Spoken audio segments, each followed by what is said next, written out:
sait peut-être moins que vous êtes aussi une plume. Vous avez déjà pas mal de bouquins à votre actif, et puis surtout vous avez un nombre de centres d'intérêt incroyables. Vous vous intéressez à la résistance, vous vous intéressez à la gastronomie, vous vous intéressez à la météo, vous vous intéressez au marathon, à Miami, à Berlin. Vous avez publié sur tous ces sujets, donc ce qui atteste de la variété de votre culture. Je m'intéresse à la vie. Ben, oui, est-ce qu'il touche ma vie à moi? Voilà. En tout cas, là, vous allez nous présenter... Ah, je ne l'ai même pas. Vous l'avez ici. Je vous prête le mien. Voilà. J'ai révisé Alors, dans la collection des dictionnaires amoureux, vous nous présentez le dictionnaire amoureux de la maison de la radio et de la musique, pour oublier, qui est consacré aux bâtiments célèbres, d'où émanent tous les programmes en France, qui habitent tous les studios de la radio publique.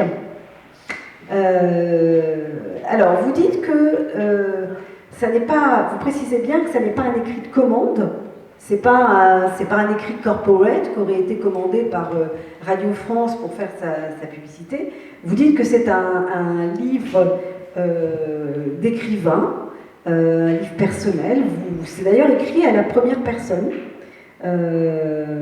Vous êtes engagé dans ce discours sur cette maison de la radio. Alors, certaines personnes vous l'ont demandé, je le fais à mon tour, comment est-ce qu'on peut être amoureux de cette gigantesque poêle à frire?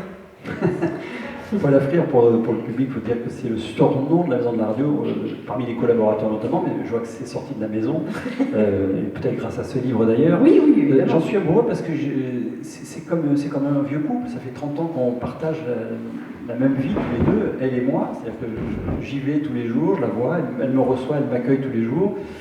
Et il est vrai que, déjà, parler de la maison de la radio et de la musique ici à La Rochelle, ça peut paraître un peu incongru, mais en même temps, c'est un endroit qui appartient au patrimoine national, que tout le monde connaît, et tous les gens qui écoutent un peu, à un moment ou à un autre, une radio de service public, ils savent que ça se passe là-bas. Et elle est fantasmée, c'est un endroit mythique.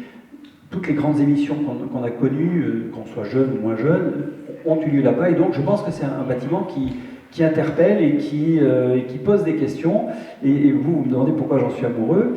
D'abord parce que c'est un très bel objet architectural. Et moi, je me suis aperçu en 30 ans que je l'avais un peu oublié. Et l'idée de ce livre, elle est née durant le confinement, où j'ai été éloigné de la maison de la radio pendant quelques semaines. Et elle m'a manqué en quelque sorte. Je disais, mais les équipes étaient très réduites qui travaillaient sur place, donc c'était vraiment des configurations particulières. Et je me disais, mais ça va être terrible de travailler là-dedans, dans cette maison qui est vide, qui est immense. C'est immense, c'est apparemment labyrinthique, tout le monde s'y perd. Tout le monde s'y perd, ça.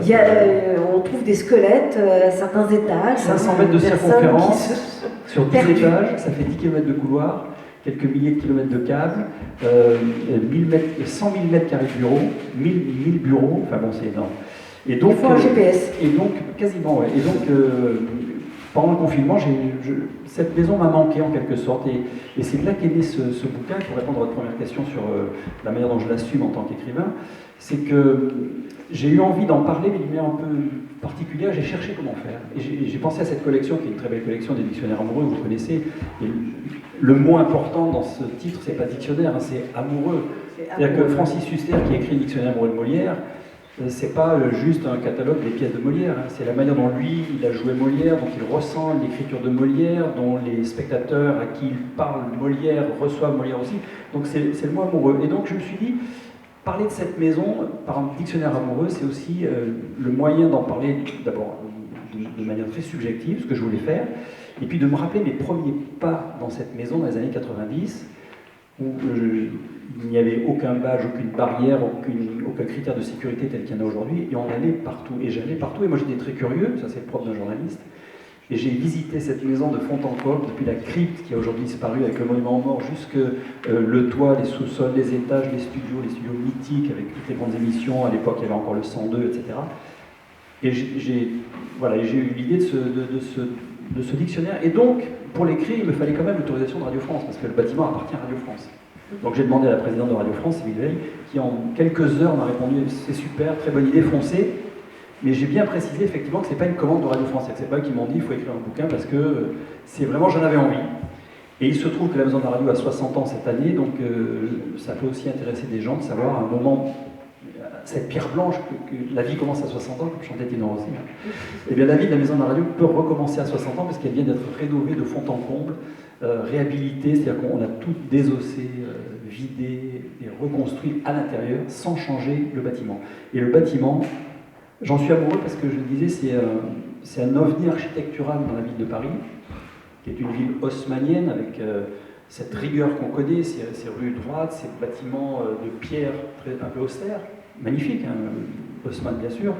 Mais quand Henri Bernard a proposé son projet de bâtiment rond en verre, en aluminium et avec une structure métallique, à l'époque, dans les années 60, ça a fait hurler beaucoup de monde. C'était révolutionnaire. Hein. C'était révolutionnaire. C'était un choc pour les Parisiens de découvrir ce qui a été considéré d'ailleurs par certains comme une verrue architecturale aussi, il faut le dire. Hein. Le bâtiment était très controversé parce qu'il est très particulier. D'abord, il est rond. Hein, c'est-à-dire c'était très rare de construire dans une ville justement, comme vous le rappelez, où tout est à angle droit, hein, c'est l'esprit d'Haussmann. D'un seul coup, on a un bâtiment entièrement rond.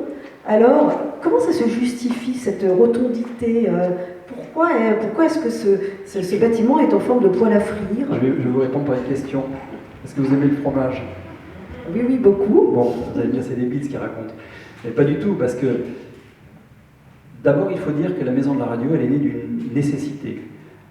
Avant la guerre, et jusque dans les années 50, il y avait 39 endroits dans Paris disséminés où les gens faisaient de la radio.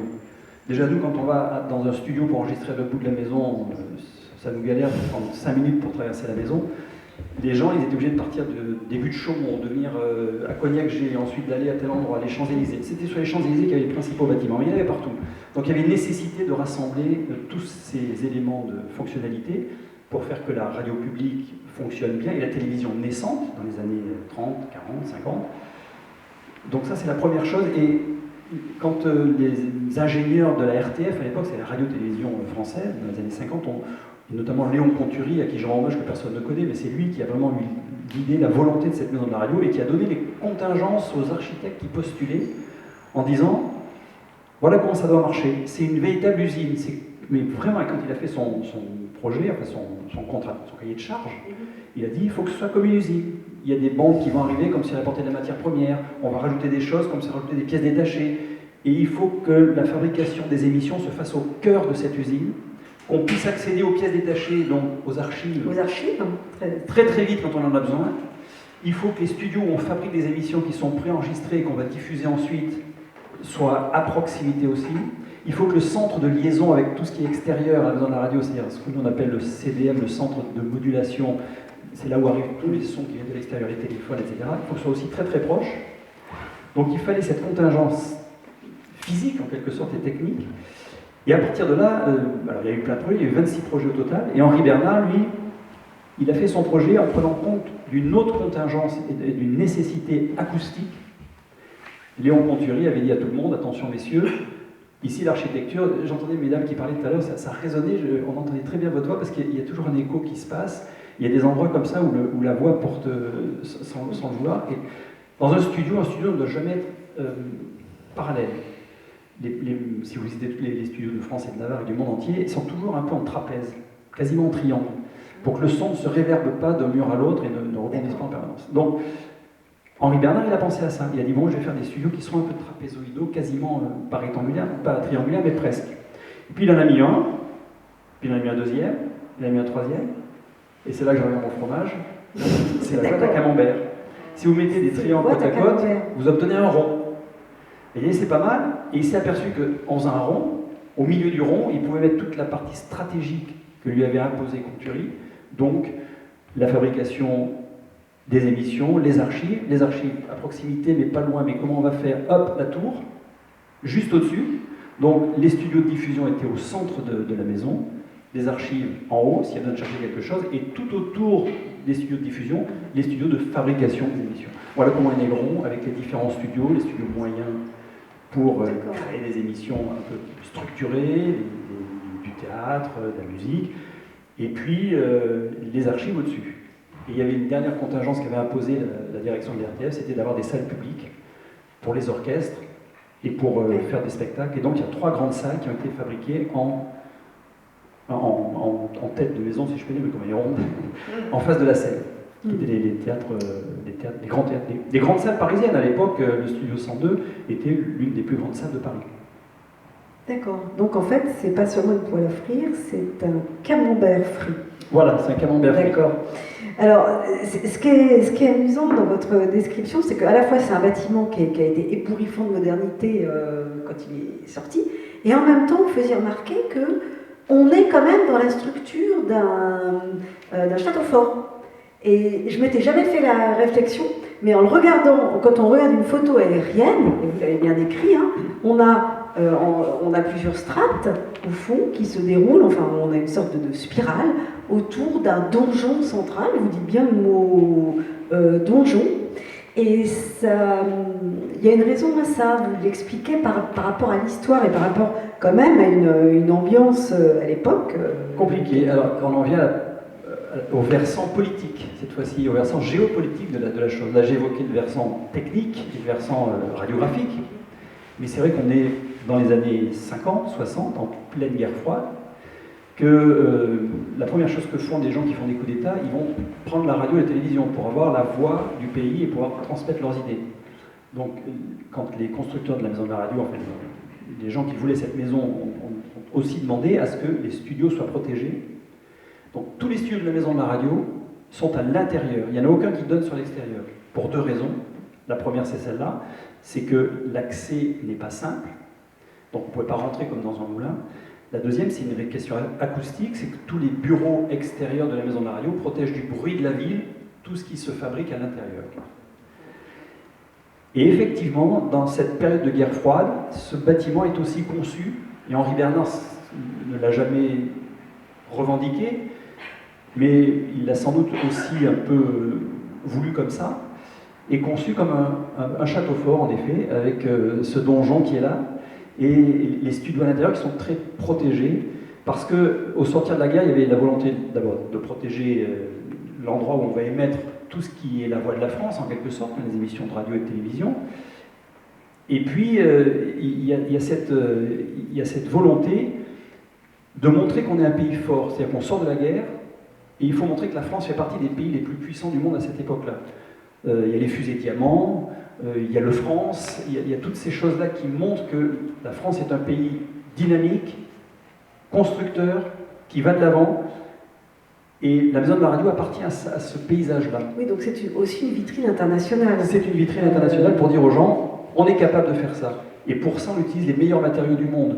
L'aluminium, c'est une première quasiment. Il y a juste la Chrysler Tower à New York qui a utilisé un peu de panneaux d'aluminium pour décorer notamment certaines façades. Mais une maison, un bâtiment de cette ampleur entièrement en aluminium, c'est une première dans le monde. Les vitres qui font 12 mètres de haut, ça n'était jamais vu non plus dans le monde. Donc la France veut montrer sa force, sa puissance architecturale, sa puissance radiophonique et sa puissance artistique, parce qu'en même temps, dans le bâtiment, on a demandé à des artistes d'intégrer des œuvres, les meilleurs artistes de l'époque, l'école de Paris, d'intégrer Manessier, notamment notre ami du Noir absolu, j'ai perdu son nom, Soulage, etc., d'intégrer des œuvres qui sont donc pérennes à la maison de la radio. Ce qui fait que la maison de la radio, outre d'être un lieu de création, de spectacle, est aussi une sorte de musée informel. Et ça, si vous y allez la visiter, on le sait peu, mais on peut se balader dans la maison et les visites guidées le font pour voir des œuvres de Saint-Gier, notamment des mosaïques, etc. Georges Mathieu qui a fait une très très belle peinture qu'il a commencé, je peux raconter l'anecdote. Ah bah, il a commencé la peinture le jour de la mort de Cocteau, il était très, très ami avec Cocteau. Il commence à faire sa peinture, donc c'est en rouge vif, elle est face à l'entrée du studio 105, c'est une grande fresque rouge, et il avait commencé à peindre plein de choses.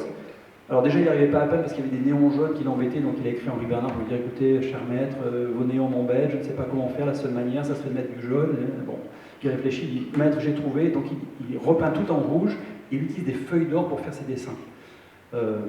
Georges Mathieu, c'est celui qui avait fait le logo d'Antenne 2 à l'époque, vous vous rappelez, avec des traits un peu tendus comme ça. Et bien, cette fresque, elle est un peu comme ça, avec des traits horizontaux en or, la peinture rouge en fond, et il a pris un morceau de robe d'une de ses amies, de robe noire, qu'il a accroché pour marquer le deuil de son ami Jean Cocteau qui vient de mourir 3 jours avant. Donc voilà, ce sont des œuvres qui sont visibles quand on visite, et c'est vrai que peu de gens le savent. Oui, alors on a appris beaucoup de choses. En fait, c'est vraiment un recueil de tas de choses passionnantes sur l'architecture, l'histoire de la radio, les orchestres, les studios. Mais alors, ce qui est formidable, c'est que en lisant ce livre, on révise son histoire de France. Parce que finalement. Je suis pas historien, puis j'étais nul en histoire quand j'étais gamin. Non, mais on le révise avec des anecdotes, avec des choses qui nous parlent.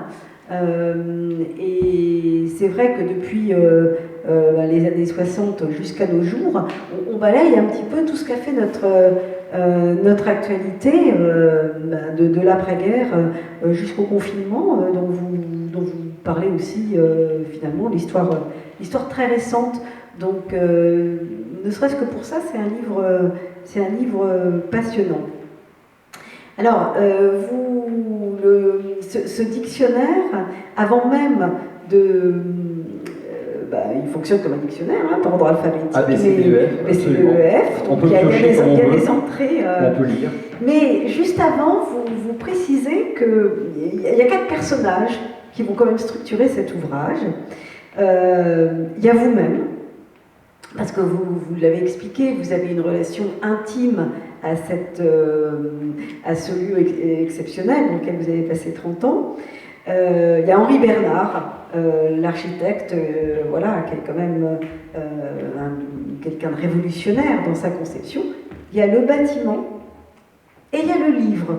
Donc il y a ces 4 piliers qui structurent l'œuvre. Est-ce que vous pouvez nous en parler? Pourquoi est-ce que vous avez présenté ces 4 personnages alors qu'après... C'était une manière assez ludique de ne pas faire d'avant-propos. Dans les bouquins, il y a toujours un avant-propos pour expliquer pourquoi on fait ce livre, à quoi il correspond, etc. Et là, de manière amusante, j'ai fait un premier chapitre, une première entrée qui s'appelle Ad hoc, pour expliquer que, effectivement, je ne suis pas forcément la personne ad hoc pour raconter l'histoire de la maison de la radio, mais quand même, ça fait 30 ans que j'y suis, j'ai vécu plein de choses, donc j'en revendique la paternité, j'en revendique surtout la subjectivité. Donc c'est-à-dire que personne n'a relu mes textes, ni à la radio, ni chez Plomb, si ce n'est pour corriger des fautes, mais on ne m'a rien imposé, donc j'ai vraiment raconté ce que j'ai envie de raconter. Ça, c'est le premier personnage. Le deuxième, c'est Henri Bernard, parce qu'effectivement, lui, c'était l'architecte ad hoc pour construire ce bâtiment. Il a construit ce bâtiment avec sa vision quasiment du XXIe siècle, à l'époque, même si on était au milieu du XXe. Le troisième personnage, c'est le bâtiment lui-même, et c'est vraiment un bâtiment ad hoc pour faire de la radio, parce qu'à l'intérieur, tout a été conçu par Henri Bernard et ses collaborateurs pour que ça fonctionne bien. Je vous ai expliqué la mécanique stratégique du cœur névralgique où tout se passait, mais tout le reste aussi, tout a été pensé pour que les techniciens arrivent par un endroit, que les journalistes rentrent par un autre, que le public arrive par la façade, personne ne se croise. Et que personne ne se croise, donc c'est quand même un casse-tête incroyable, technique. Mais voilà, il y a des couloirs partout, donc c'était pensé pour que les studios soient à l'abri du bruit, de toute possible intrusion, soient fabriqués de la meilleure manière possible pour faire la meilleure radio possible. C'est une prouesse technologique, c'est un bijou technologique. Ça l'était déjà à l'époque et ça l'est encore aujourd'hui. Donc, troisième personnage, ad hoc, c'est effectivement le bâtiment. Et le quatrième personnage, c'est le livre, parce que jusqu'à présent, il y a eu un livre pour les 50 ans qui a raconté un peu l'histoire de la radio, mais de manière un peu... je ne le redis pas du tout, c'est un très bon livre, qui s'appelle La cathédrale des ondes, où c'est quasiment une autobiographie, c'est-à-dire que Félicie Dubois s'est mise dans la peau de la radio, de la maison de la radio, et elle raconte ça au la première personne. Et elle dit, voilà, je suis né à cette date, etc. Mais on effleure. C'est un livre de 200 pages qui n'entrait pas profondément dans l'histoire, la technologie, etc. Et je pense que c'est le premier ouvrage qui vraiment permet de décortiquer la maison de la radio et de la musique de A jusqu'à Z. Donc voilà, c'est le quatrième passage ad hoc pour découvrir ce bâtiment. Voilà, donc ce qui est étonnant dans ce dictionnaire, c'est qu'on entremêle à la fois les aspects historiques, puisque ce bâtiment public s'est fait le reflet de tous les conflits, de tout ce qui s'est passé dans notre histoire, Vous parlez évidemment de l'histoire de la radio, mais vous précisez bien que ce n'était pas seulement un dictionnaire amoureux de la radio en tant que telle. Non, parce que ça, ce serait énorme.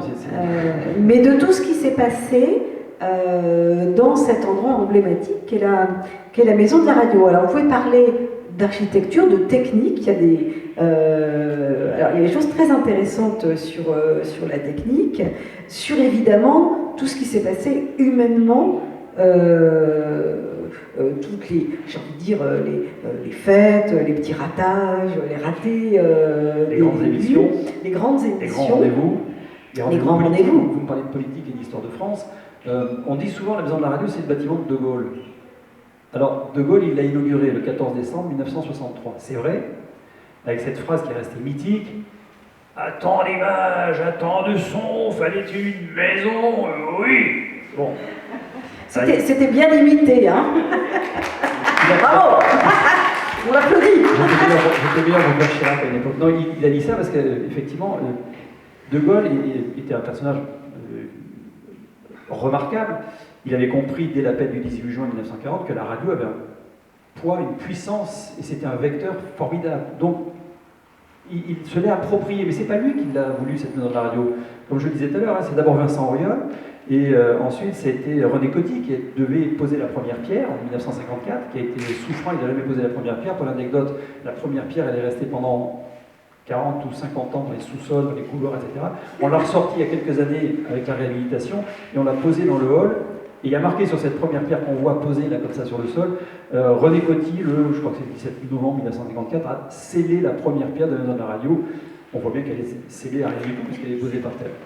Donc c'est sous René Coty qu'est né le bâtiment, et ce bâtiment a été conçu par des gens de la technique, donc Léon Conturier et toutes les équipes de la direction de l'ingénierie de la radio-télévision française. Mais on dit c'est le bâtiment de Gaulle parce que De Gaulle, lui, il a très très vite compris quand il est arrivé au pouvoir que l'arrivée de la maison de la radio, ça allait être un outil formidable pour sa propagande et pour sa communication. Et il en a fait sa voix, son porte-voix. Et donc l'histoire, elle s'inscrit déjà par ça, et ensuite par l'ORTF qui est né juste après, en 1964, qui a été une manière encore plus puissante de prendre en main l'information publique, par la crise de mai 68 où là, tout a éclaté et la maison de la radio est devenue un peu l'épicentre de la volonté de libérer l'information en France. Et puis ensuite l'éclatement de l'ORTF en 1974 et 1981, Mitterrand qui libère les ondes. Donc la maison de la radio, elle s'inscrit aussi dans le parcours politique de l'histoire de France, vous avez raison. Oui, bien sûr, c'est vraiment un moyen de la revisiter que de se balader dans votre livre. Alors il y a aussi des choses assez étonnantes, et je voulais vous soumettre quelques entrées. Par exemple, ammoniac. Ah, ammoniac. Alors ammoniac, c'est l'entrée secret. C'était l'entrée secret. Voilà, il y a un secret. Il y a un secret dans cette maison. Il y en a plusieurs, mais celui-là, moi, je l'ai découvert, je ne le connaissais pas, et je n'ai malheureusement pas pu le vérifier humainement parlant, puisque c'est Jean Maheu, le président dans les années 90, qui l'a révélé dans un livre précédent, et je l'ai découvert en lisant ce livre. Mais Jean Maheu étant mort, je n'ai pas pu lui reposer la question. Sous la maison de la radio, pendant 20 ou 30, enfin de 1960 à 1980, pendant 30 ans, il y a eu 12 tonnes d'ammoniac dans le sous-sol.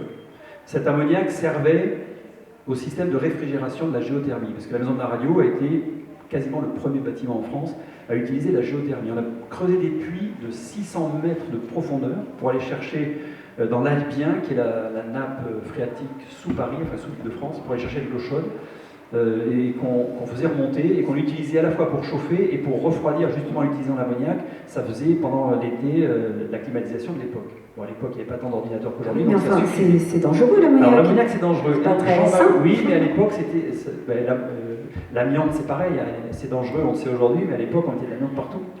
Et donc Jean Maheu, quand il est arrivé, il a dit « Attendez, on ne va pas garder ça, là, c'est une bombe ». Donc il est allé voir le préfet de Paris qui lui a dit « Oui, bon, écoutez, non, enfin c'est là, c'est dans la construction, hein, bon ». Et donc Jean Maheu, n'arrivant pas à trouver une solution politique pour résoudre cette situation, a décidé de faire évacuer l'ammoniac, d'autant qu'à cette époque, concomitamment, un nouveau système permettait de faire du refroidissement sans utiliser l'ammoniac. Donc a fait mettre en place ce nouveau système avec un produit dont je passerai le nom parce que c'est très compliqué à dire. Et il a fait évacuer l'ammoniac par des camions, noria de camions qui tournaient la nuit, qui venaient vider l'ammoniac, etc. Et donc personne ne l'a jamais su. Les syndicats étaient dans la boucle, étaient au courant, et j'allais dire complices de ça, mais en tout cas, il y a aussi le témoignage du patron de la CGT de Radio France de l'époque qui confirme en disant oui, on est au courant, on préfère ne rien dire ni aux salariés ni aux riverains pour ne pas affoler la population, pour que voilà, tout se passe dans le calme. Et l'ammoniac a été évacué en quelques mois de noria de camions. Un secret bien gardé et quand même assez incroyable. Hein, assez incroyable, oui. C'est comme l'amiante. Quand on a commencé les travaux de réhabilitation en 2003, on a découvert qu'il y avait de l'amiante quasiment partout. Et donc il a fallu, comme à Jussieu, comme partout, c'est pour ça que la maison de la radio, ça fait 20 ans qu'elle est en travaux, là ça s'achève, mais c'était extrêmement long parce qu'il y a tout à refaire, tout désosser de l'intérieur et surtout désosser en situation de vie active. C'est comme parce qu'elle n'a jamais été fermée. Elle n'a jamais été fermée. Vous connaissez les jeux de pouce qu'on avait quand on était gamin, ce qu'on appelle le taquin. Donc en fait, on a créé un premier trou en enlevant un service qu'on a mis dans un bâtiment à côté. Et on a commencé à rénover cet endroit-là. Et ensuite, on a déplacé une autre antenne, une chaîne, France Inter, France Info. Moi, je me suis baladé de l'entresol au 8e, là on a fini au 4e. Parce qu'à chaque fois, il fallait se déplacer pour rénover la partie où on avait laissé. Alors, vous parlez aussi des escaliers de cette radio, des escaliers et les couloirs. Alors qui peuvent vraiment effrayer certains, hein, comme je vous le disais, il y a des personnes qu'on recherche toujours activement dans cette. Si vous avez des nouvelles d'ailleurs. Alors il y avait une crypte en bas.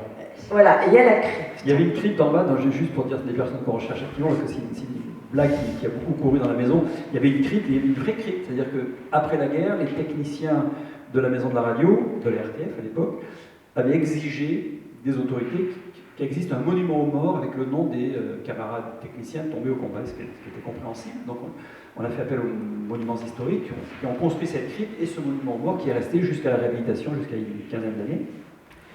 Et autour de cette crypte, très souvent, parce que c'est un grand espace de sous-sol, on mettait des instruments de musique, il y avait des pianos, il y a encore beaucoup d'instruments aujourd'hui, parce que le parc instrumental est en partie là maintenant. Et il y avait notamment les caisses des contrebasses. Et donc je ne sais pas si vous avez lu Tintin avec la couverture de Tintin, je ne sais plus le titre du Tintin, où il y a ces fameux sarcophages posés les uns à côté des autres, et ça faisait un peu ça. Donc, et les pharaons, c'est ça, les cigars. Ah oui, c'est les cigars du pharaon, c'est ça. Et donc il y avait la crypte avec autour les caisses des contrebasses, ça faisait sarcophage pour les gens qui s'étaient perdus, qui étaient morts et qui avaient un peu enterrés dans la radio. Tout ça pour dire que les couloirs et les escaliers, effectivement, des couloirs, je l'ai dit tout à l'heure, 500 mètres de circonférence sur 10 étages, ça fait 5 km, plus des couloirs annexes, des radiales, des escaliers. Et il y a notamment 5 escaliers qui ont été construits à l'époque par Henri Bernard, avec des matériaux, ce que j'expliquais tout à l'heure, d'une très grande noblesse pour montrer la puissance artistique et la capacité de la France à fabriquer et à construire, et notamment des éclats de marbre de Carrare, une mosaïque spéciale dont j'ai perdu le nom mais qui est un peu verte, etc. On a construit ces escaliers qui aujourd'hui sont classés au patrimoine, ils sont classés au monument historique. Ce sont des escaliers Chambord. Les escaliers Chambord, c'est des escaliers à double révolution. C'est-à-dire qu'en fait, vous pouvez monter d'un côté et descendre de l'autre sans vous croiser. C'est-à-dire qu'ils se tournent autour. Alors la maison, ils ne tournent pas en rond, ils sont en parallèle. En X, comme ça, en croix. Il y en a un qui monte, il y en a un qui descend. C'est-à-dire que sur le même palier, vous avez 2 portes.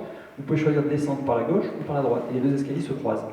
Et ces escaliers Chambord sont effectivement classés monument historique aujourd'hui, ainsi que d'ailleurs la façade de la maison de la radio, les vitres, les fameuses vitres de 12 mètres, etc. Alors, un autre mot... Ça me laisse sans voix, mes escaliers. Ça me laisse sans voix. C'est vrai qu'il y a beaucoup de choses différentes. Je voulais qu'on revienne sur l'aluminium, parce qu'on s'est habitué aujourd'hui à des constructions en aluminium un peu partout. Mais il y avait une raison précise pour choisir l'aluminium qui était un défi à l'époque. Oui, c'était un vrai défi. C'est une volonté d'Henri Bernard parce que fabriquer un bâtiment circulaire, comment faire pour l'habiller? Si vous mettez de la pierre, ça va être compliqué, puis ça va être lourd, et puis est-ce que ça va être beau, etc. Et lui, il a eu tout de suite l'idée d'utiliser l'aluminium qui, je le disais tout à l'heure, il était très très peu utilisé en architecture dans le monde. Hein. Il y a eu au 19e, je crois, une église à Rome qui a une toiture en aluminium, et après il y a le fameux Chrysler à New York, mais Grosso modo, l'aluminium n'était pas utilisé parce que c'était à l'époque peu connu, peu travaillé, ça commençait à apparaître. Mais à cette échelle-là, c'était une prouesse. Comme le bâtiment est rond, on pouvait mettre des plaques d'aluminium concaves vers l'extérieur et convexes vers l'intérieur. C'est-à-dire qu'en fait, ça épouse les formes de Madame Radio, qui est un peu gironde, n'est-ce pas? Mais l'aluminium permettait ça. Mais c'était assez compliqué, donc ils ont fait appel à une entreprise spécialisée qui a créé des plaques de 5 mètres sur 5 mètres avec des essais, etc., pour que ça se glisse les unes sous les autres, pour que la poussière ne rentre pas. Et l'aluminium a aussi cette facilité de ne pas accumuler la poussière et la pollution. C'est-à-dire qu'en fait, c'est vrai que la maison de la radio, malgré ses 60 ans, elle reste... Voilà, elle est intacte, et c'était un petit peu son secret de jeunesse. L'aluminium, finalement, fait qu'on a l'impression qu'elle a été construite hier. Voilà, qu'elle est toujours dans son temps. Et qu'elle est toujours, effectivement, de cette modernité incroyable. Et juste sur l'aluminium, pour dire encore un truc, c'est que Henri Bernard, il voulait l'aluminium aussi parce que l'aluminium, c'est gris. Et il avait idée que la radio se fonde dans le paysage parisien. Donc la fameuse mosaïque verte que j'ai évoquée tout à l'heure pour les escaliers, c'est la même qu'on retrouve sur les façades verticales de la maison de la radio. Et quand on la voit de la scène, la maison de la radio, la couleur de la scène est un peu verte. Et donc ces lignes verticales se fondent et se mélangent à la scène. Et l'aluminium gris se fond avec le ciel de Paris qui est malheureusement assez souvent gris. Donc il a revendiqué, il a dit, moi je voulais que la maison de la radio s'inscrive dans le paysage parisien et que l'aluminium se noie dans le ciel parisien. Donc finalement c'était à la fois des contraintes utilitaires, hein, puisqu'il s'agissait de respecter des règles acoustiques, etc. Et puis il y avait quand même un souci esthétique dans le projet de M. Bernard, c'est extraordinaire. Et ça reste encore aujourd'hui un bâtiment qui porte ces préoccupations à la fois utilitaires pour la radio, puisqu'on s'est adapté, on a créé un bâtiment pour la radio, mais avec un projet esthétique. Le projet esthétique, il ne l'a jamais revendiqué avec force, Henri Bernard. Il y a juste, dans son plan de masse, à un moment, il dit que ce sera le Colisée du XXIe siècle. Donc il avait quand même l'idée de faire un bâtiment qui reste, qui marque son temps et qui soit pérenne et qui soit un symbole de la France. Mais c'est le seul moment où il le revendique comme ça. Mais dans la construction, dans la fabrication, c'est une œuvre d'art. La manière dont il a inscrit les artistes de son époque à l'intérieur, c'est aussi une manière de mettre en avant le côté artistique. Mais je crois qu'effectivement, c'est une volonté de faire en sorte que ce bâtiment soit à la fois un lieu artistique et de création. L'art aussi, c'est la création qu'on fait à l'intérieur. Oui, alors parlez-nous un peu de la création, parce que ça, je l'ai découvert aussi. C'est pas seulement de l'émission, c'est de la création en permanence. Il y a un foisonnement culturel incroyable et que peu de gens devinent. Depuis quelque temps, depuis une dizaine d'années, la Maison de la Radio, elle a ouvert ses portes à des événements extérieurs. Hermès, par exemple, est venu faire un défilé de mode dans la galerie supérieure. Il y a de grandes entreprises qui viennent utiliser les lieux et qui découvrent, un peu comme vous l'avez fait en disant mais c'est pas seulement des studios de radio. Il n'y a pas seulement France Inter, France Musique, France Culture, France Info. Vous avez 2 orchestres de renommée mondiale. L'Orchestre National de France, 1937, l'orchestre 1933, l'orchestre de Philharmonique de Radio France, 1937, qui sont venus à quelques années d'écart, et qui sont toujours là, et qui rayonnent dans le monde entier, qui ont les meilleurs musiciens du monde, les meilleurs chefs du monde. Ils sont là, ils créent là. Vous avez la maîtrise de Radio France, une des meilleures maîtrises de jeunes, la chorale de jeunes, d'enfants. Vous avez le chœur, il y a un chœur effectivement d'hommes et de femmes, qui est l'un des plus importants de France. Aujourd'hui, il y a un auditorium qui est un bijou, un écrin magnifique pour écouter de la musique classique, avec un orgue qui est un des seuls. Il y a 3 orgues en France dans une salle de concert. C'est la Philharmonie, c'est à Lyon et c'est à la Maison de la Radio. Et donc, c'est un lieu de création et de création vivante. Il y a des festivals qui s'y déroulent, le festival Présence de musique contemporaine, depuis déjà une vingtaine d'années. Depuis quelques années, le festival Hyper Week-end Nuit. Qui sont des festivals de musique moderne, où on marie le hip-hop, la musique classique, etc. C'est un lieu de création permanent où il y a aussi des dramatiques qui sont enregistrées, qui sont ensuite diffusées, donc il y a du théâtre. c'est un endroit où les gens n'imaginent pas qu'il se passe autant de choses. Il n'y a pas que des émissions de radio, il y a vraiment un lieu de foisonnement, de rencontre, de création artistique. Et à propos de foisonnement, tout à l'heure, vous me parliez, juste avant qu'on démarre cette rencontre, des bruiteurs. Des bruiteurs, justement, pour les dramatiques. Alors ça, c'est vrai qu'on n'imagine pas du tout quand on écoute une pièce. Quelles sont les coulisses? Alors parlez-nous un petit peu de ces bruiteurs. Parce que là, imaginez, vous êtes en train de lire un texte, vous êtes une actrice, vous avez des idées un petit peu de tête, moi je suis un bruiteur. Donc je suis derrière elle, sans faire de bruit. Né à Albertville, à la veille de la Première Guerre mondiale. Ils viennent avec tout un tas de matériel, alors je le fais très mal, je le fais moins avec de bol, mais ils viennent avec, ils lisent la pièce d'abord, ils arrivent avec un chariot, alors ils ont des pièces entières, c'est la caverne d'Ali Baba, il y a de tout et de rien, c'est le marché aux puces, c'est le vide-grenier, c'est ce que vous voulez, mais ils ont tout ce qu'il faut pour faire tous les bruits du monde. Donc en fonction de la pièce et de ce qui va être joué, ils choisissent leur petit truc, leur machin, leur bricole, ils remplissent leur caddie, puis ils arrêtent leur caddie, et au moment où la pièce se joue, ils font le bruitage en même temps et en direct. C'est-à-dire que ce n'est pas en post-production, c'est exactement comme je viens de le faire, sans faire de bruit. Ils savent qu'à tel moment, le type il lit un journal. Donc ils savent qu'à tel moment, il faut qu'ils arrivent avec une feuille et qu'on entende le bruit de la feuille qui se tourne. Il faut la faire de telle manière qu'on comprenne que la feuille va de la droite à la gauche, etc. C'est des métiers exceptionnels. Ça n'existe nulle part ailleurs en France et même maintenant nulle part ailleurs en Europe. Ils sont 3 bruiteurs professionnels à la maison de la radio, 2 femmes et un homme, et c'est une tradition qui remonte à très longtemps et qui continuera parce que il n'y a rien à voir entre faire du bruitage en réel où le bruiteur appartient au jeu, c'est-à-dire qu'il est dans l'intention du jeu, et rajouter un bruitage en post-production avec un bruit de feuille qu'on a enregistré, etc. C'est des choses, alors ça c'est peu visible du grand public, hein, il y a quelques visites guidées qui permettent d'y accéder, mais c'est magique, quoi. Il n'y a qu'à la maison de la radio qu'on voit ça. Une question qui me brûle les lèvres, hein, ça fait très longtemps que je voulais poser cette question, et là j'ai enfin quelqu'un qui puisse y répondre. Est-ce que c'est vrai que le galop d'un cheval, qu'on entend comme ça dans une dramatique, c'est fait avec des noix de coco? Ah mais oui, mais ça, vous avez jamais vu les Monty Python? On le voit dans le film Monty Python. On a les références complètes. Alors moi, pour écrire ce bouquin, j'ai rencontré, alors, moi à l'époque, dans les années 90, je me baladais partout librement. Aujourd'hui, c'est plus compliqué parce qu'avec tout ce qui s'est passé depuis, on le sait, il y a des badges partout, il y a des barrières infranchissables et c'est très sectorisé. Et donc il a fallu que je rencontre, et puis aussi je voulais rencontrer les gens pour qu'ils me parlent de leur métier, que je ne connaissais pas. J'ai rencontré des bruiteurs, donc justement, et Sophie Vicente, qui est une des bruiteuses, m'a fait une démonstration de choses assez incroyables pour marcher faire semblant qu'on marche dans la neige. Elle est arrivée avec la bande magnétique, vous savez, les vieilles cassettes avec la bande magnétique qu'on déroule. Donc ils ont des stocks de bandes magnétiques, alors nous on en avait plein à la radio, nous allons garder. Et juste en froissant la bande magnétique, hop, on entend le bruit du pas qui s'arrête, qui redémarre, qui devient un peu plus fort, etc. Donc là, en 10 secondes, hop, elle fait la bande magnétique. Il paraît qu'avec une vieille éponge qu'on fait crisser, ou une bouilloire, une bouillotte, vous prenez une bouillotte et vous la faites crisser comme ça sur une table, ça fait le bruit d'une voiture qui dérape, vous savez, qui freine, qui s'arrête.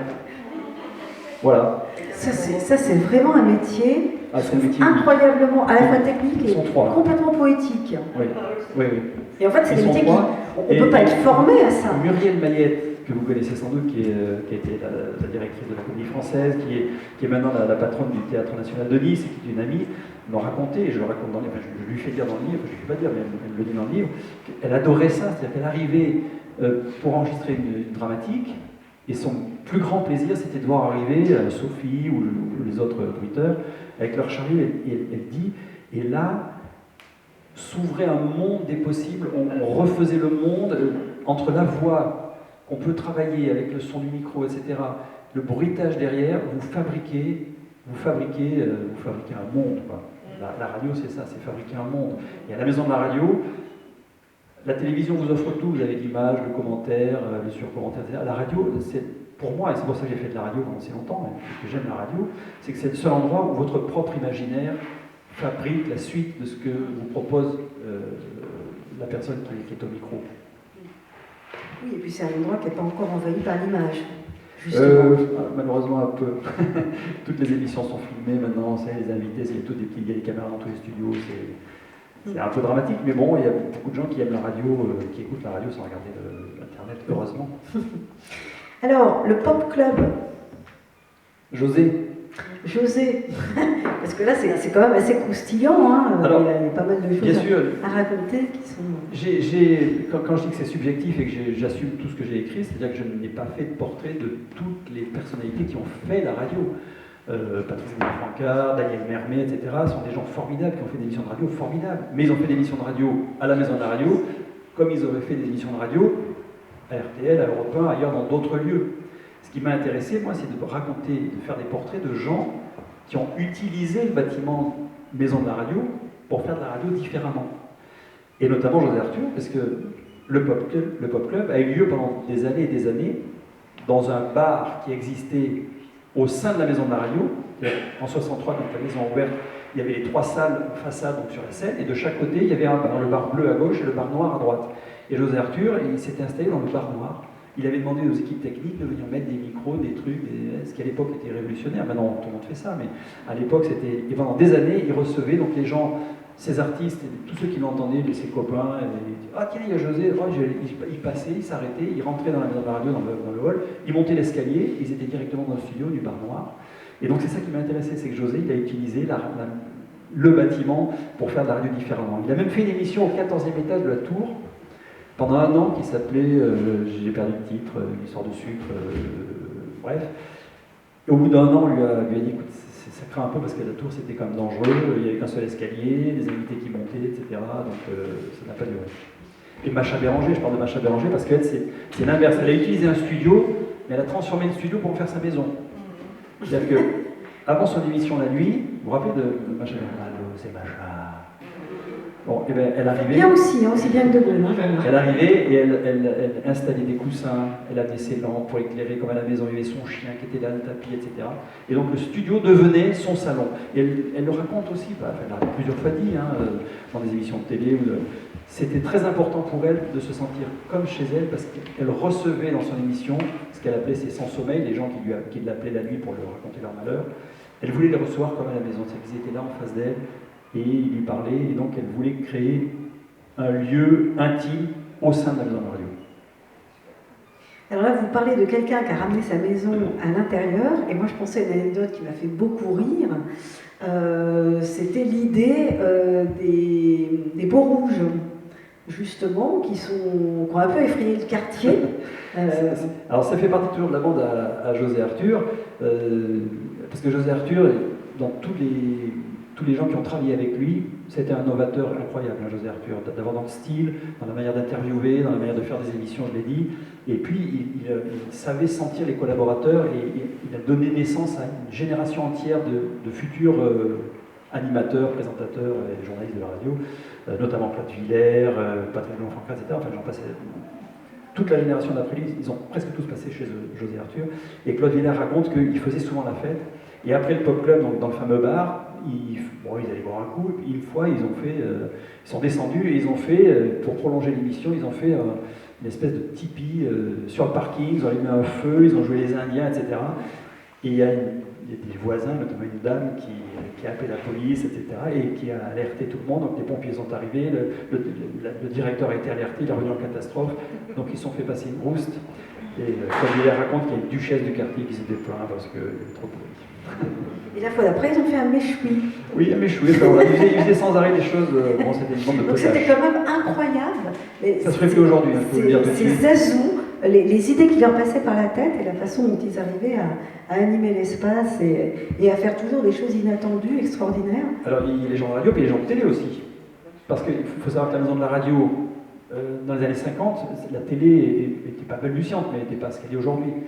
Et donc, dans le cahier des charges, il était imposé qu'il y ait un studio télévision pour les émissions de télé qui avaient besoin de place. Parce que Cognac G, qui abritait toute la rédaction, etc., n'avait pas de place pour faire des grandes émissions de télé. Or, c'était toute la période des Guy Lux et des choses comme ça, où il y avait besoin de variété, Marie-Gilbert Carpentier, toutes ces émissions. Il y avait besoin d'espace, et la radio, on a profité pour faire un grand plateau télé, le Studio 102, et les émissions de télé se faisaient là, Daniel Gilbert, Midi Première, tous les grands débats télévisés d'entre-deux tours qui sont apparus à partir des années 80 ont eu lieu à la maison de la radio aussi.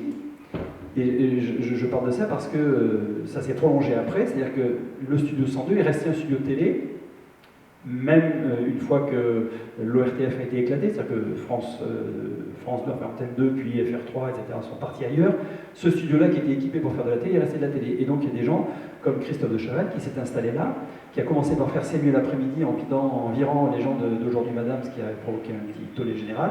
Et Coucou c'est nous, enfin je pense que vous avez en mémoire cette émission de Coucou c'est nous, il utilisait la maison de la radio, lui, il a fait des courses de karting dans le hall, des courses de lit d'hôpital avec André Santini, le maire d'Issy-les-Moulineaux. Pardon, j'ai mal entendu, des courses de lit d'hôpital. d'hôpital. C'est qu'en fait, il avait fait des faux lits d'hôpitaux, et puis ils se poussaient les uns les autres. Il y avait André Santini, tout à l'heure, votre invité précédent parlait d'Issy-les-Moulineaux, le maire d'Issy-les-Moulineaux, qui était sur un lit comme ça allongé, il se coursait dans les couloirs de la radio. Voilà, il y a aussi des émissions de télé qui ont utilisé le bâtiment de manière un peu allégorique. Il a fait des pistes de ski sur le parking de la maison de la radio. Le Téléthon est né à la maison de la radio, 1987, le premier Téléthon. On a l'impression que c'est quand même de grands enfants, quand même. On est grands enfants de la radio ici, c'est comme ça. Même si l'actualité est souvent sévère et difficile, il faut savoir rester de grands enfants. D'ailleurs, ça se perd un peu, je trouve, mais cette folie un peu créatrice et... C'était, ce qui était étonnant aussi, c'est les fêtes incroyables que vous racontez, cet esprit quand même de joie de vivre, oui, c'était une époque où tout le monde connaissait tout le monde, il y a une convivialité réelle, enfin, je ne veux pas parler en vieux con, pardonnez-moi, mais c'est vrai qu'aujourd'hui, avec les mesures de sécurité, les conditions actuelles, le Covid qui est passé par là, le télétravail, il n'y a plus l'ambiance qu'il y a pu y avoir jadis. C'est une autre ambiance, c'est différent, c'est un peu plus cloisonné, c'est un peu plus sectorialisé, mais il y a toujours le même foisonnement culturel, mais il est plus... il y a moins de partage et d'échange. C'est vrai qu'à une époque, on se baladait dans les couloirs, on passait au 5e, la radiale du 5e, il y avait Yann Parentoine qui était en train de monter des trucs, on s'arrêtait, oh, qu'est-ce que tu fais, c'est super, on écoutait un peu, c'est un documentaire sur les îles de Bretagne, etc. On allait un peu plus loin, il y avait une émission de radio qui se préparait, le tribunal des Flamands d'Élire qui était au 105 en bas, enfin, rien à cirer, toutes ces émissions. C'est vrai qu'aujourd'hui, en plus avec les travaux de réhabilitation qui ont fait que la plupart des grandes émissions maintenant sont parties jusqu'à ce que les studios soient rénovés, parce qu'il y a encore des grands studios qui finissent d'être rénovés là. Donc toutes les grandes émissions sont à l'extérieur de la radio pour l'instant. Donc c'est vrai que cet esprit, j'espère qu'on va le retrouver à partir de 2025 quand les grands studios vont être à nouveau opérationnels. Alors c'est quoi l'avenir de la maison de la radio? Le digital. Alors, vous me faites peur? Non, je ne vous fais pas peur. Le digital, parce que tout se digitalise, déjà, tout est déjà digitalisé, mais vous savez qu'on vit une période d'information très difficile, très dure, très anxiogène. Et moi qui suis journaliste, à chaque fois qu'on fait un sujet, on essaie toujours de se poser il y a le doute permanent, est-ce qu'on a interrogé les bonnes personnes, est-ce qu'on a donné la parole à tout le monde, est-ce qu'il y a un équilibre entre les différents camps. Ce qui se passe en ce moment au Proche-Orient, qui a des répercussions aussi dans le monde entier, notamment en France, nous préoccupe et nous oblige à avoir une attention toute particulière à ce qu'on dit et à la manière dont on traite les sujets. Et j'en viens au digital, parce qu'il y a au sein de la maison de la radio des studios de recherche, des laboratoires, et notamment un laboratoire qui travaille sur ce qu'on appelle le son immersif. Et peut-être dans 5, 10 ans, il y aura peut-être même avant, des appareils, parce que ça va tellement vite maintenant, des appareils qui vont permettre, quand vous achetez une radio, aujourd'hui vous avez de la stéréo. Avant c'était mono, maintenant c'est stéréo, alors après il y avait le 5.1, etc. Mais l'avenir c'est le digital parce que en fonction de votre appareil et des enceintes que vous aurez, vous pourrez entendre un son qui vous immerge et surtout vous pourrez choisir quasiment à la carte ce que vous voulez entendre. Je prends un exemple. On va sur une manif pour couvrir une manifestation, place de la République. Vous avez les gilets jaunes d'un côté, les CRS de l'autre. Bon, je schématise, mais quand on passe les CRS ou quand on passe la voie policière à la radio, tous les gens proches des gilets jaunes nous appellent, on envoie des SMS en disant « Ouais, quel scandale !» Bon, 2 heures après, on passera les gilets jaunes, sauf qu'ils n'écoutent pas 2 heures après. Et quand on passe les gilets jaunes, inverse. Les gens un peu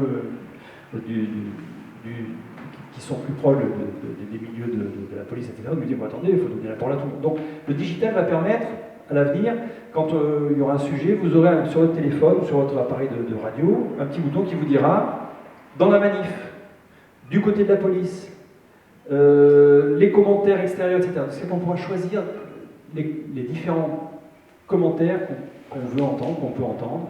Donc il y aura tous les reportages avec les différentes voix. Donc le digital va permettre ça à l'avenir. C'est un exemple, hein. Ça c'est pour l'actualité, mais ça peut aussi marcher pour le théâtre, si vous aimez le théâtre. Et une pièce de théâtre qui est enregistrée, on pourra dire je veux être dans la chambre d'Hercule Poirot, ou je veux assister à l'audition du premier témoin, etc. Et donc en fonction de la pièce qui a été enregistrée, on pourra écouter à la carte un peu et faire son propre programme. Alors c'est un peu déjà le cas, mais ça va être encore plus... voilà. Et puis l'avenir de la radio, c'est aussi le vivant, le spectacle vivant. C'est ce que je disais tout à l'heure, il y a des grandes salles, l'auditorium qui est magnifique. Il y a, je ne sais plus combien, je crois, il y a 200, je sais, il y a 200 concerts par an à la Maison de la Radio, et il y a 150 ou 200 000 personnes qui viennent tous les ans assister aux différents concerts. Donc l'avenir, c'est aussi ça, c'est l'ouverture vers le monde, vers la cité, pour que les gens puissent venir, participer, découvrir le lieu tel que je l'ai décrit tout à l'heure, avec son côté artistique, architectural, patrimonial, et puis découvrir tout le foisonnement culturel qu'il y a à l'intérieur. Alors, est-ce qu'on peut visiter, quand on ne fait pas partie du Sérail, comment est-ce qu'on s'y prend? C'est une question vraiment toute bête. Est-ce que demain on peut Bien sûr, il y a des visites guidées tous les jours, plusieurs fois par jour. Je crois que ça coûte 10 €, donc pendant 1 heure ou 1 heure et demie, on vous balade. Alors, on ne vous amène pas partout parce que c'est un peu compliqué. Mais en fonction de la disponibilité de l'auditorium, du Studio 104, des grands foyers avec les œuvres de Soulages, de Manessier, de Rougier, etc., on vous fait visiter les principaux lieux de fabrication de la radio, et notamment des nouveaux studios télé, puisque je parlais du 102 tout à l'heure qui a disparu, qui a laissé place à l'auditorium. Le 102, c'est là où il y avait De Chavannes, où il y avait Guy Lux, il y a bien longtemps. Aujourd'hui, on a un grand studio télé qui est le 221, où ont lieu des émissions qu'on voit sur France Info Télé, la chaîne télévision, le canal 27, qui sont des émissions communes avec France Info à la radio. France Inter l'utilise aussi pour des émissions politiques le dimanche, donc il y a un invité avec des personnalités qui l'interrogent, et c'est un vrai studio télé. Il y a 20 caméras, il y a une pré-régie, enfin voilà, c'est... Donc tout ça on le découvre quand on fait les visites, et il faut s'inscrire, c'est sûr, on va sur le site Maison de la Radio ou Radio France. Non, parce que là, je pense que ça nous a tous vraiment donné envie d'aller découvrir ce bâtiment qu'on ne connaît que de loin. Oui, mais qui appartient au mythe, hein, qui appartient vraiment à notre patrimoine et à l'imaginaire collectif. Hein. Moi, c'est aussi ça qui m'a poussé à écrire ce livre, parce que je me suis dit, au fond, est-ce que ça va intéresser des gens de La Rochelle d'ailleurs, et puis genre, vous m'écoutez depuis 1 heure déjà, donc quelque part, j'espère pouvoir intéresser les gens à ce lieu qui est un lieu vraiment patrimonial de la France, très particulier. Un dernier mot peut-être sur une petite anecdote, mais qui est quand même intéressante. C'est l'abri anti-atomique. 14, il y en a 14. Il y en a 14. Alors ça fait partie de ce que je disais au début, ce côté forteresse. Il fallait se protéger, et on était, à l'époque de la guerre froide, on n'était pas à l'abri d'une bombe atomique qui nous tombe sur le coin de la figure. Hein. Souvenons-nous de cette tension entre l'Est et l'Ouest, entre Moscou d'un côté et Washington de l'autre. On était au milieu. On a eu nos premières bombes, les bombes H à l'époque, et on était le 3e pays à avoir la bombe atomique. Et du coup, il y a eu une espèce de furie dans les années 50, en France notamment, mais dans tous les pays européens, pour protéger les lieux publics d'une éventualité d'une attaque atomique. Et donc, la préfecture de Paris, de police, l'Élysée, je ne suis pas sûr, mais il y a quelques endroits stratégiques de Paris qui avaient des abris anti-atomiques. Et quand on a construit la Maison de la Radio, ils ont été intégrés au socle du bâtiment, c'est-à-dire qu'en fait, comme c'est des murs qui font 6 mètres chacun, ils font le tour comme ça, et tout le tour de la Maison de la Radio, et les abris sont les uns à côté des autres. Et il y avait la possibilité dans chaque abri de protéger 50 personnes. Donc c'est un lieu, bon, ça ne se visite plus, maintenant on y stocke du matériel, et on y stocke notamment du matériel informatique, parce que le matériel informatique c'est aussi devenu très stratégique aujourd'hui, il faut que ce soit très protégé, donc on l'a mis dans ces endroits-là qui sont assez inaccessibles, mais c'est assez rigolo. Moi je les ai visités, et à l'entrée de chaque abri, il y a un grand trou comme ça, qui va de manière conique s'enfoncer, avec une grosse boule en fer, et alors on nous raconte qu'en cas de déflagration atomique, les gens descendaient vite dans l'abri, et la déflagration faisait que la boule était soufflée, et bouchait et obturait le trou qui était un peu plus petit au fond. Enfin, voilà, ça appartient à la légende, ça appartient au mythe, mais ça existe, je les ai vus, je les ai même en photo, les fameuses boules anti-atomiques. Les abris sont toujours là, fort heureusement ils n'ont jamais servi, et aujourd'hui, bon, ils servent, et puis ils servent au socle, c'est-à-dire que c'est vraiment des murs fondateurs de Maison de la Radio. Et de la musique, Maison de la Radio et de la musique. Il ne fallait pas oublier. Mais non, parce que c'est ça, c'est les orchestres, le chœur, la maîtrise, font partie intégrante de ce lieu. Et juste pour dire, c'est que les orchestres, ils sont nés aussi, les 2 orchestres, parce que au début de la radio, il n'y avait pas les programmes qu'on a aujourd'hui, avec sans arrêt des infos, des titres toutes les 10 minutes, ou des animateurs qui sont là. Il fallait combler un peu. Et donc, les orchestres servaient à animer, à divertir. C'était une émission de la radio de divertir. Donc, chaque radio avait son orchestre. Donc, il y a eu 2 orchestres qui permettaient d'alimenter les programmes de la radio. C'est aussi l'histoire de la maison et de la musique en France qui fait qu'il y a 2 orchestres à la maison à Radio France, à la maison de la radio. J'espère vous avoir donné une petite idée de la richesse, de la diversité de ce qu'on trouve dans cet ouvrage. Il faut venir. Ben, je pense que ça donne vraiment envie d'aller. On fait la visite, voilà. D'aller le visiter. Alors, est-ce qu'il y aurait des réactions, des questions dans le public? J'avais une question. Bon, j'avais un peu peur de faire la rabat-joie parce que c'est un peu terre à terre, mais vous avez glissé dessus tout seul. La question de la sécurité. Alors, je ne suis pas du tout inquiète, c'est pas la question vraiment. Il y a beaucoup en ce moment le sujet de sécuriser les bâtiments publics sans stresser la population et les gens qui travaillent dans les bâtiments, etc. Et tout à l'heure, on parlait des vitres verres, aluminium. J'ai pas l'impression que ce soit si ceux qui font ça. Elles ont 60 ans, elles tiennent toujours. Alors, vous avez raison, parce que. Fixez votre question, pardon. Non, c'était qu'est-ce qui se passe en cas d'attaque? Je ne suis pas dans les hautes sphères de la direction de la présidence pour savoir comment on réagit par rapport à ça. Sur les vitres, juste une anecdote, parce qu'elles ont lâché une fois. En 99, la tempête du siècle, le vent qui soufflait. Moi, je travaillais sur la chaîne météo à l'époque en même temps qu'à la radio. Donc le matin, je faisais une vacation à la chaîne météo, et le soir et l'après-midi, j'allais à la radio travailler. Et quand je suis allé à la météo le matin, j'ai tout de suite compris que c'était du sérieux. Il y avait partout dans Paris des voitures renversées, des arbres, etc. Et quand je suis arrivé à la radio vers 10-11 heures pour prendre mon service, les grandes vitres de toute une façade étaient tombées. Parce qu'en fait, le vent avait fait plier ces grandes vitres. À l'époque, les systèmes ont changé aujourd'hui, elles reposent sur le sol. Les nouvelles vitres sont beaucoup plus solides. Et puis maintenant, ils ont mis des films à l'intérieur, donc elles sont super protégées. C'est-à-dire que je pense que, pour répondre aussi à votre question, elles sont pas blindées, mais beaucoup plus blindées que les vitres initiales. Les premières, elles étaient attachées comme du linge sur un fil, par des pinces en haut. C'est le système Hahn, du nom d'un ingénieur allemand qui s'appelle Hahn. Et le vent, en 99, avait réussi à les faire gondoler un tout petit peu. Et du coup, au vertical de ces pinces, ça s'était un petit peu fissuré, puis boum, elles étaient toutes tombées. Donc ils les ont refaites depuis, ça a duré une bonne vingtaine d'années de les refaire, parce que 99, les dernières ont été posées juste avant, pendant la réhabilitation. Maintenant, c'est des vitres hyper solides. Sur la sécurité, c'est blindé comme partout, c'est-à-dire que quand vous rentrez, vous avez des agents maintenant qui vont passer au des portiques. D'ailleurs, c'est assez rigolo, et moi, ça ne m'attriste pas, mais je fais le parallèle dans le bouquin.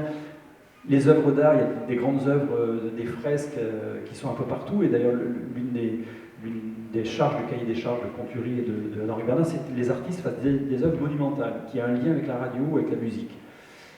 Et il voulait, Henri Bernard, il s'est dit, c'est quand même un bâtiment, vous le dites, de pierre, de verre, il y avait quelques pierres évidemment, mais surtout de verre, d'acier, etc. Donc très, très minéral, très... Il dit, je veux que la nature soit un peu plus présente. Il a demandé à un de ses amis artistes, François Staly, de créer une structure qui soit en bois pour rappeler la nature, le bois, etc. Et donc Staly a créé des grands pylônes de bois qu'on voit dans le grand hall de la maison de la radio quand on rentre. Il y en a tout du long, vous les verrez. Et c'est un peu, alors on imagine que ça peut être des portées avec des notes musicales, donc on peut imaginer ce qu'on veut, mais l'idée c'était d'avoir du végétal dans cet ensemble un peu minéral, et Staly appelait ça les portiques. Papillon, portique et totem, parce qu'il y avait aussi des ailes de papillon pour atténuer l'acoustique de ce grand hall d'entrée qui est un peu bruyant. Et aujourd'hui, quand je vois les portiques où il faut passer pour enlever ses clés, etc., juste avant de passer devant les portiques de Staly qui ont une autre saveur, une autre beauté et une autre poésie, puisqu'on parlait de poésie juste avant, on parlait de poésie juste avant. Voilà, c'est comme ça, c'est comme partout. Si on nous attaque avec des blindés, est-ce que les portraits... Bon, là, je suis mal placé pour vous répondre. Je pense que les mesures sont prises, il y a tout ce qu'il faut. Pendant la période de post-attentat de Charlie et du mois de novembre, pendant des mois, on a eu, plus d'un an quasiment, on a eu des voitures de CRS sur toutes les portes autour qui étaient là, qui surveillaient, etc. Ça s'est atténué après. Aujourd'hui, c'est redevenu en vigilance ultra... J'ai pas la réponse, s'il se passe quelque chose, c'est comme partout. Hein. Si le Louvre est attaqué, mais il faut pas... Je pense qu'il faut rester positif et essayer de se dire que ça n'arrivera pas quand même. Vous avez une autre question, madame? Oui, j'avais une question. Vous avez parlé des archives qui étaient le bâtiment qui avait conçu aussi pour garder les archives. Est-ce qu'elles sont encore toutes Non, elles n'y sont plus du tout. Depuis la rénovation, donc toute cette grande tour avait été analytique au fur et à mesure qu'on les fabriquait. Donc au début, la tour était quasiment vide. Enfin, il y avait les archives d'avant, mais les 3/4 de la tour étaient... Et petit à petit, on pouvait mettre, je ne sais plus combien je le cite dans le bouquin, 20 000 bandes magnétiques par an et 30 000 disques rajoutés chaque année. Puis à un moment, c'est saturé. Bon, le digital est arrivé, j'allais dire quasi heureusement, mais les archives sont parties à Brie-sur-Marne. L'INA est à Brie-sur-Marne aujourd'hui, donc toutes les archives sont à l'extérieur de la radio. On a gardé, nous, que les archives qui concernent la radio, c'est-à-dire qu'il y a un service d'archives qui concerne tout ce qui est l'administration, la gestion de la radio, la manière dont la radio aussi est obligée par la loi de déclarer certaines choses. Donc ça, on a un service d'archives, mais c'est quasiment que du papier, quoi. Tout ce qui est archives, puis tout est digitalisé aujourd'hui. C'est-à-dire que l'INA, c'est à Brie-sur-Marne, mais vous tapez sur votre ordinateur, enfin, on est tous connectés à la radio, au site de l'INA, et si on a besoin d'une archive sonore des années 50, de Piaf chantant, on tape, on a des mots-clés, on a des mots de passe pour pouvoir accéder à ces archives. Elles sont plus dans la maison. Alors, s'il n'y a plus de réaction spontanée, je vous invite à retrouver Bernard Thomasson avec son livre, encore une fois, totalement passionnant, au cours d'une séance de dédicace. Merci de vous votre pouvez attention. flâner aussi devant le stand de la librairie Calligramme, et on enchaînera avec la rencontre avec Denis Montebello qui nous parlera de la relation au chien. La relation intime qu'on a au chien. À tout de suite.